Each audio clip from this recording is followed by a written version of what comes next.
ఉట్టకుట్ట చేసి రాష్ట్రాన్ని ఆడ పడేసిపోయి ఫామ్ హౌస్లో వండుకున్నాడు. నీ సావు నువ్వు సావుపో, ఇక నేను రానే రాను, బడికే రాను అంటాడు. నెల నెల మాత్రం జీతం తీసుకుంటుండు, దానికి మాత్రం ఏం తక్కువ లేదు. వెనకటికో పెద్ద ఆయనే చెప్పిండంట, మందేమో ఎప్పటోళ్ళనే మూలుగూడనేమో మున్పటోళ్ళనే అని. మందేం తగ్గలే, మూలుగూడ కూడా తగ్గలే.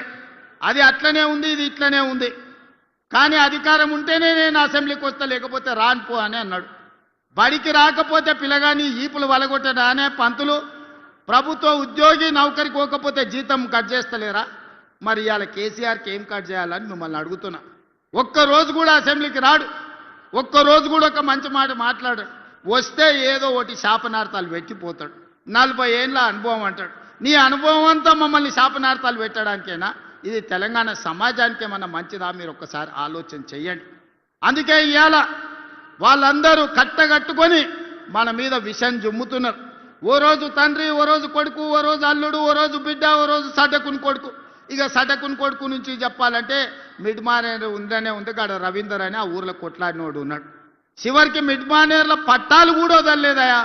రాష్ట్రాన్ని దోసుకున్నదే కాదు, మిడ్మానేర్ల పేదోళ్ళకి ఇచ్చే ఇండ్ల పట్టాలు కూడా సడ్డకుని కొడుకు ఇవ్వలే. ఆ సడ్డ కూడా ఈడ ఇసుక దందాలు ఎట్లా చేసిండో మీకు అందరికీ తెలిసి, చొప్పదండోళ్ళు అందరు తెలిసి, నేను కొత్తగా చెప్పాల్సిన పని లేదు. ఏదన్నా వదిలినరా, గాలి వదలలే, నీరు వదలలే, ఇసుక వదలలే, రోడ్డు వదలలే, కంకర వదలలే.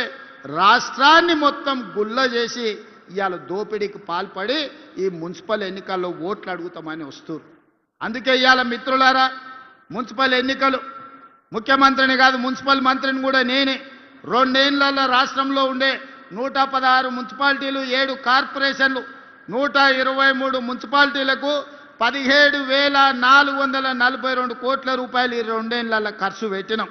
ఇవాళ ఉత్త కరీంనగర్ జిల్లాలో ఉన్న మున్సిపాలిటీలు మొత్తానికి కలిపి 15 ఉంటే, 2 కార్పొరేషన్లు 13 మున్సిపాలిటీలు ఉంటే దాదాపుగా 2,778 కోట్ల రూపాయలు ఈ మున్సిపాలిటీలకు ఇవ్వడం జరిగింది.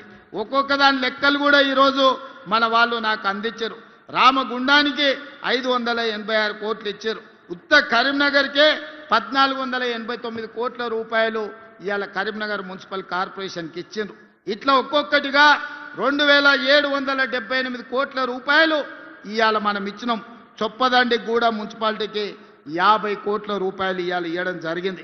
రామగుండం కార్పొరేషన్కి ఇవాళ 512 కోట్లు ఇచ్చినాం. నేను ఎందుకు ఇవన్నీ లెక్కలు చెప్తున్నా అంటే, ఇవన్నీ పనులు జరగాలి. పనులు జరగాలంటే మట్టికి పోయినా ఇంటోడే పోవాలని పెద్దలు చెప్పారు. మీ సందులో ఉండే కౌన్సిలరో, మీ కార్పొరేటరో, ఎమ్మెల్యేతోనో మంత్రులతోనో కలిసి పని చేయించుకోకపోతే మీ పనులు ఎక్కడి అక్కడనే ఉంటాయి. రేపు ఈ విడత కాదు, 2వ విడత ఏప్రిల్లో మళ్ళా ఇందిరమ్మ ఇండ్లు ఇచ్చేది ఉన్నది. పేదోళ్ళు ఇండ్లు కట్టుకోవాలంటే మీ కౌన్సిలర్ మంత్రి దగ్గరకు పోయి కూర్చొని ఇల్లు మంజూరు చేయించుకొని రావాలి. ఎమ్మెల్యేతోని పని చేయించుకోలేనోడు, మంత్రులతోని పని చేయించుకోలేనోడు ఇవాళ కష్టమవుతుంది అభివృద్ధికి. అందుకే డాక్టర్ సంజయ్ గారు జగిత్యాల మున్సిపాలిటీని అభివృద్ధి చేయాలని ఇవాళ కాగితాలు తీసుకొచ్చి ఇచ్చాడు. జగిత్యాల పట్టణంలో మెయిన్ రోడ్డును మొత్తం విస్తరిస్తామనేది ఈరోజు అడిగినరు. తప్పకుండా జగిత్యాల మున్సిపాలిటీలో రోడ్డును విస్తరించే పని చేస్తాం.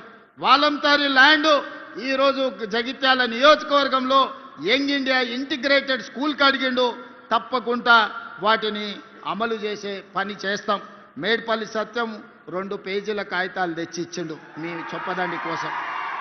తప్పకుండా మిత్రుడు సత్యం భవిష్యత్తున్న నాయకుడు.